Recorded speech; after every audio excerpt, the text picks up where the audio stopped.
الحمدللہ رب العالمین والعاقبۃ للمتقین والصلاۃ والسلام علی سید الانبیاء والمرسلین والحمدللہ رب العالمین۔ قال اللہ تبارک و تعالی فی القرآن المجید والفرقان الحمید، قل ان کانت لکم الدار الآخرہ عند اللہ خالصۃ من دون الناس فتمنوا الموت ان کنتم صادقین وَلَن يَتَمَنَّوْهُ أَبَدًا بِمَا قَدَّمَتْ أَيْدِيهِمْ وَاللَّهُ عَلِيمٌ بِالظَّالِمِينَ۔ صدق اللہ و مولانا العظیم۔ معزز سامعات، آج کا جو ہمارا ذکر کا گوشہ، اس کا عنوان، اس کے اندر آج ہم سورہ بقرہ کی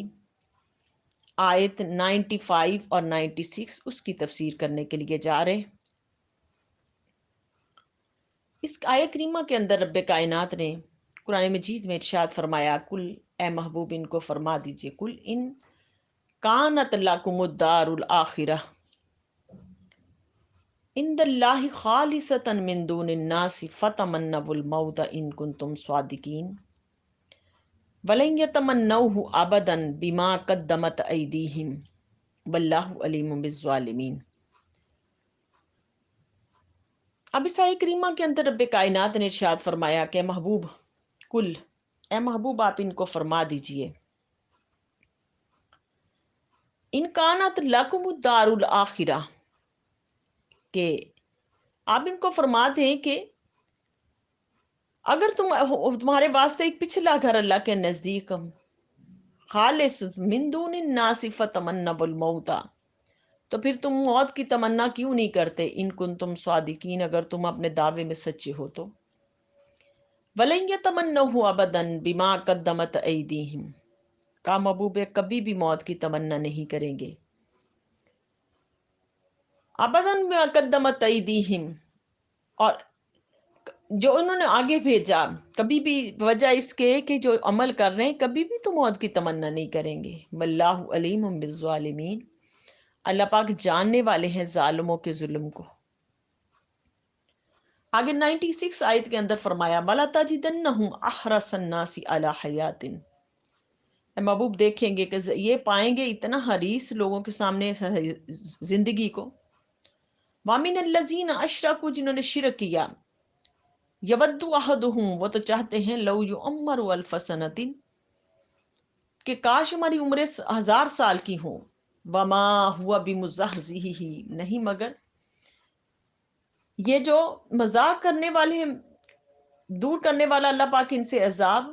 ان کے مذاق کی وجہ سے، ان یعمروا، کہ جو ان کو عمر دی جائے، واللہ بصیر بما یعملون، اور اللہ دیکھ رہے ہیں جو کچھ یہ کر رہے ہیں۔ اس آیت کریمہ کے اندر اس آیت کا جو تعلق پچھلی آیتوں سے چند طرح کا ہے، کہ پہلا تعلق اب تک یہودیوں کی بے ایمانی جو نہ اس کا ذکر ہے، بدعملیاں اس کے اندر ثابت کی گئی ہیں، اب موجودہ حالات میں ان کی بے دینی ثابت کی جا رہی ہے۔ کہ یہودیوں، تم اب بھی تورات کو نہیں مانتے، تورات کو اب بھی نہیں مانتے تم۔ اور دوسرا تعلق ہے کہ اب تک تو مناظرانہ رنگ میں گفتگو تھی، جس کا شاید جہلانہ یہ سمجھتے تھے، تو اب ایک نہایت جو نا ظاہر بات سے فیصلہ کرایا جا رہا ہے، کہ جس کو بچہ بھی سمجھ جائے کہ اے بے دینوں، اگر تم تورات کے ماننے والے ہو تو صرف زبان سے ہی ایک بار اپنے لیے موت کی تمنا کر لو۔ اگر تم نے موت مانگ لی تو تم تو جیتے جی اپنے منہ سے یہ الفاظ مانگ لو گے اور اپنے دعوے میں سچے ہو جاؤ گے، جبکہ یہ اپنے دعوے میں سچا ہونا نہیں چاہتے تھے، موت سے تو ڈرتے تھے۔ اور تیسرا تعلق یہ ہے کہ اب تک یہود کا صرف دعوی ایمان کی تردید تھی، اب ایک دم ان کے چارے جو نا دعوی جو نا باطل کیے جا رہے ہیں، ان کو چار دعوے ان کے جو نا باطل کیے جا رہے ہیں، کہ ہم تورات کے جو نا مومن ہیں، یہ کہتے تھے ہم تورات کے مومن ہیں، ہم اللہ کے بیٹے ہیں، ہم اللہ کے پیارے ہیں، جنت ہمارے لیے ہے، ہمیں کچھ بھی اللہ پاک نہیں کہیں گے۔ تو اللہ پاک نے فرمایا کہ اگر تم اتنے دعوے کرتے ہو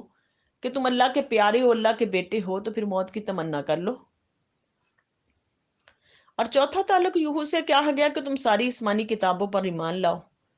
اس کے جواب میں وہ کہہ سکتے تھے کہ بے شک ہم ساری کتابوں پر ہی ایمان لائے، اور انجیل اور قرآن جو ہے نا آسمانی کتابیں ہی نہیں، یہ تورات قیامت تک کے لیے باقی ہے۔ تو اس آیت میں اس کا جو ہے نا شبہ دور کیا جا رہا ہے، شبہ دور کیا جا رہا ہے۔ اب خلاصہ تفسیر اس کا یہ ہے کہ اللہ رب العالمین نے فرمایا کل محبوب آپ ان کو فرما دیجئے، کل آپ ان کو فرما دیجئے کہ یہودیوں اپنی مقبولیت اور محبوبیت کے گیت گاتے ہو نا کہ ہم اللہ کے بیٹے ہیں، ہم اللہ کے پیارے ہیں، انبیاء علیہ السلام کی اولاد ہیں، جنت ہمارے لیے ہے، کہتے تھے جنت ہمارے لیے ہے، تو سب کچھ ہمارے لیے، تو پھر موت کی تمنا کرو، موت کی تمنا کرو، موت کی تمنا کرو، کیونکہ جنت جو تمہارے لیے ہے تو پھر جنت تمہیں ملے گی، انبیاء علیہ السلام کی تم اولاد ہو تو پھر یہ سب کچھ تمہیں ملے گا، یہ سب کچھ تمہیں ملے گا، تو پھر موت کی تمنا کیوں نہیں کرتے؟ اب اللہ پاک نے فرمایا اس کے اندر، اب اللہ پاک نے اپنا دعویٰ کیا کہ کرو موت کی تمنا، مگر یہ کبھی بھی موت کی تمنا نہیں کریں گے۔ فتمنوا الموت، اللہ پاک نے فرمایا کہ جو نا محبوب ان کو فرما دو کہ کرو موت کی تمنا، اگر اللہ کے ہاں خالص اللہ کا گھر کی تمنا کرتے ہو، اللہ پاک کی تمنا کرتے ہو، تو پھر کیوں نہیں موت کی تمنا کرتے ہو من دون الناس، لوگوں عام لوگوں کی طرح۔ فتمنوا الموت، کیوں تمنا نہیں کرتے موت کی ان کو تم صادقین، اگر تم سچے ہو۔ اللہ پاک نے فرمایا ولن یتمنوا ابدا، ہرگز نہیں یہ موت کی تمنا کریں گے، محبوب نہیں کریں گے ہرگز بھی یہ موت کی تمنا، موت سے تو ڈرتے ہیں۔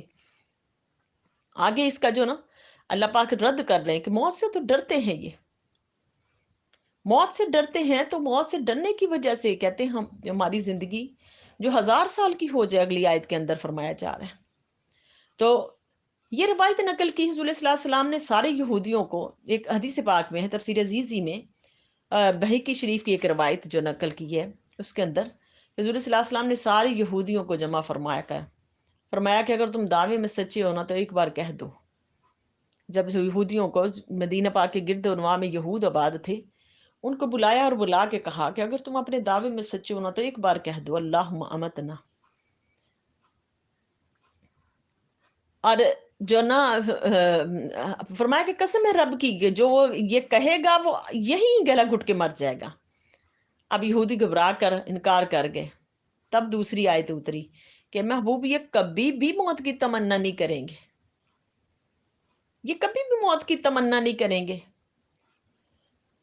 یہ تو ان کی بات ہے کہ یہ موت کی تمنا کر رہے ہیں، یہ کبھی بھی موت کی تمنا نہیں کریں گے۔ تو اللہ پاک نے فرمایا وَلَا تَجِدَنَّهُمْ أَحْرَصَ النَّاسِ عَلَىٰ حَيَاتٍ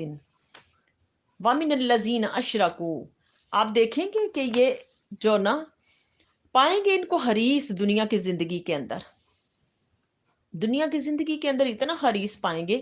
کہیں گے کہ ہماری 1000 سال کی زندگی ہو جائے، 1000 سال کی زندگی ہو جائے، یعنی کہ دنیا کی زندگی کو اتنا زیادہ یہ اپنی حریص پائیں گے اس پر۔ تو اللہ پاک نے فرمایا یود احدہم لو یعمر الف سنۃ، یہ تو چاہتے ہیں کہ ان کی زندگیاں 1000 سال کی ہو جائیں، یہ کیسے موت کی تمنا کریں گے؟ یعنی کہ موت سے اتنا بھاگتے تھے، دعوے کیا کرتے تھے کہ ہم اللہ کے بیٹے ہیں، ہم اللہ کے انبیاء علیہ السلام کی اولاد ہیں، جنت ہمارے لیے اللہ پاک نے بنائی، اور پھر موت سے ڈرتے تھے، موت مانگتے نہیں تھے، موت جو ہے نا اس سے ڈرتے تھے۔ ویسے تو موت کو مانگنے کا جو حکم نہیں دیا گیا، نبی کریم صلی اللہ علیہ وسلم نے منع فرمایا موت مانگنے سے، لیکن یہاں اللہ پاک کا دعویٰ تھا کہ پھر موت کی تمنا کیوں نہیں کرتے ہو، کیوں نہیں موت کی تمنا کرتے، اللہ کے پاس حاضر ہونے کی تمنا کیوں نہیں کرتے ہو؟ تو اللہ پاک نے یہاں پر کہ اللہ ان کے جو نا مذاق کو دور کرنے والا عذاب سے، یہ عمر اگر ان کو عمر دی جائے، واللہ بصیر بما یعملون، اللہ دیکھ رہے ہیں جو کچھ وہ کر رہے ہیں، یعنی کہ اگر ان کو اتنی عمر دے بھی دی جائے پھر بھی تمنا کریں گے کہ ہماری زندگیاں اور لمبی ہو جائے۔ تو اللہ پاک فرما رہے ہیں کہ اللہ دیکھ رہے ہیں جو یہ اعمال کر رہے ہیں، تو اللہ پاک ان کے داموں کا اس کے اندر رد فرما رہے ہیں۔ اب اس آیہ کریمہ کے اندر، اس کا آیہ کریمہ کے اندر اللہ رب العالمین نے ان کا اس چیز کا رد فرمایا